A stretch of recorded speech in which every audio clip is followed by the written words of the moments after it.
Hablemos del vocablo de la locución o del calificativo clase 3, que hoy existe en el mundo y el nuevo estudiante interpreta como una mordida cruzada. ¿Cuál es la etiología o qué apellidos debería tener ese concepto que llamamos clase 3? ¿Qué apellidos debería tener? ¿Quién es el hueso basal maxilar versus el hueso basal mandibular? ¿Qué análisis comparativo podría hacerse en eso que llamamos clase 3, donde ocasionalmente de repente tenemos una relación molar clase 1? Sin embargo, es muy importante que el nuevo estudiante entienda el concepto clase 3 y sepa ponerle los apellidos, o mejor, usar de una vez por todas el nombre real de estas alteraciones esqueléticas y tengamos el nombre con el que deben calificarse. Yo quiero que entendamos que existen unos, esto lo digo yo todos los días, pero a mí me da la impresión que todavía no lo entendemos. En el espacio sideral, en el cosmos, no existe más que ancho, hondo y alto. Esas son las dimensiones del espacio sideral: alto, hondo y ancho. Pero en ortopedia maxilar en la calificación del complejo maxilofacial, del esqueleto facial mejor, existen un montón de planos del espacio que a veces confunden al estudiante. Y quiero que entendamos que hay unos planos que aluden la interrelación antero-posterior y hay otros planos que aluden la relacionamiento lateral de la mandíbula con la maxila. Y hay unos planos que aluden el relacionamiento vertical de la mandíbula contra el hueso maxilar, que son relación. Y hay otros planos que aluden el tamaño, que a veces se confunden mucho, o a veces los ve uno confundidos, incluso en la literatura clínica, donde alguien dice que el relacionamiento lateral de la mandíbula con respecto a la maxila es el plano transversal. No, el término transversal es un plano de tamaño que alude el ancho traverso atravesado, el tamaño transversal de un hueso maxilar, de la maxila dentada. Ese es el plano transversal, y también la mandíbula, seguramente. Entonces, entendamos que hay unos planos que aluden el tamaño de las arcadas dentales y otros que aluden el relacionamiento.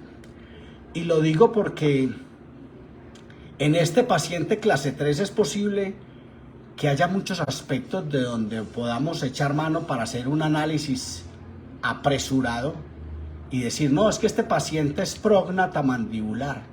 Pero sería bueno que quien crea que este paciente es prógnata mandibular haga un examen clínico, una calistenia muscular, una relajación, baje el paciente del sillón odontológico y de repente, mediante una calistenia, busque qué tan capaz de venir atrás es esta mandíbula. ¿Quién es la implantación axial de los anterosuperiores? ¿Quién es el punto A? ¿Quién es el desarrollo del hueso basal? ¿Qué es lo que tenemos?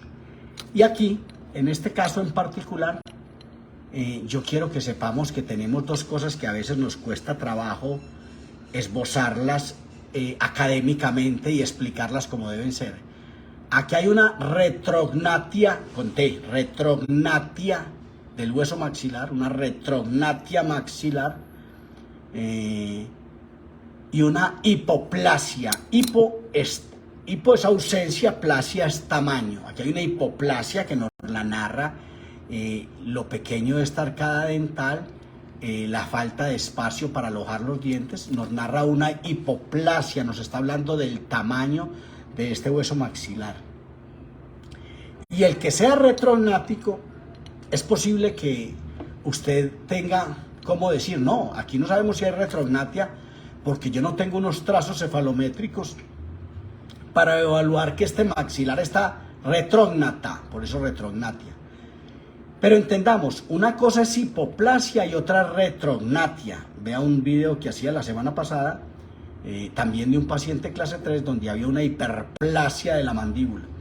Entonces, entendamos que hay aquí una retrognatia y una hipoplasia. Y es posible que este maxilar, que alguien podría decir que es el causante de esta alteración y que es prógnata mandibular, es posible que ni siquiera prógnata, o que de pronto solo sea pseudoprógnata y que admita alguna retrusiva clínica, en un examen clínico que admita una capacidad de venirse hacia atrás. Pero si lo miramos desde este punto de vista oclusal, es posible que sí detectemos que, a pesar de que existe un leeway, un espacio diferencial 1.7 milímetros sobrantes a este lado y 1.7 sobrando a este lado, es posible que sí detectemos que aquí hay una estrechez transversal de la mandíbula y que por consiguiente hay una leve hipoplasia transversal meramente, ¿cierto? Entonces entendamos, me parece interesante este caso y me parece interesante decir con él qué es clase 3, qué es la clase 3 que le estamos vendiendo al estudiante, para que él entienda qué es lo que tenemos en las alteraciones. Sería muy bueno que el término clase 3, si lo usamos, si lo vamos a seguir usando, lo usemos con apellidos. Y en esa medida este paciente sería un paciente clase 3,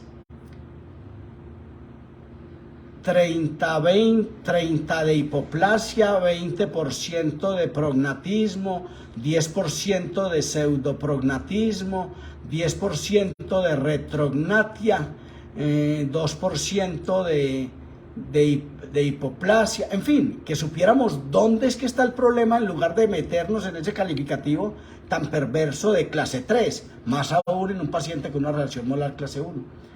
Entendamos esto.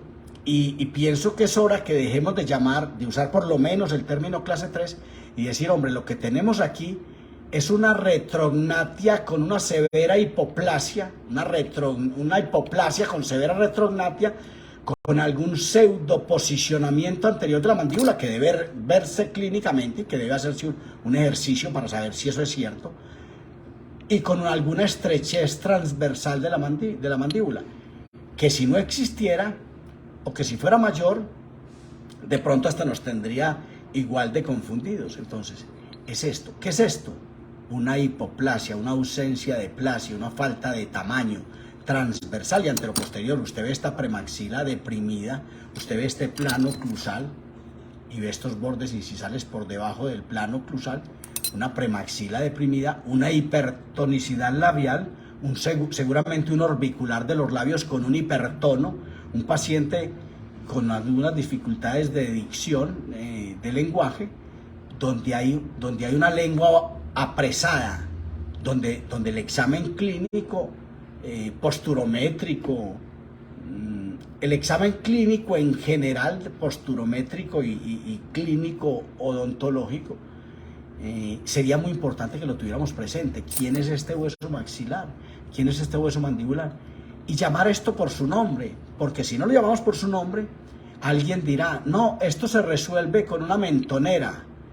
Otro dirá, clase 3, el mejor aparato es la máscara de protracción. Otro dirá, no, hipoplasia, no, el disyuntor. No, ¿qué es lo que tenemos que hacer acá? Yo mañana le voy a mostrar una placa con ganchos, un disyuntor de la sutura media palatina, con unos ganchos para máscara de protracción, y le voy a hablar un poquito más de esto. Esta mañana o hace unos minutos hacía un video acerca del amarre de estas placas. Entonces tampoco deje de ver este amarre, que podría serle interesante para que entendamos qué es lo que se va a hacer en este caso. Por su atención, muchas gracias.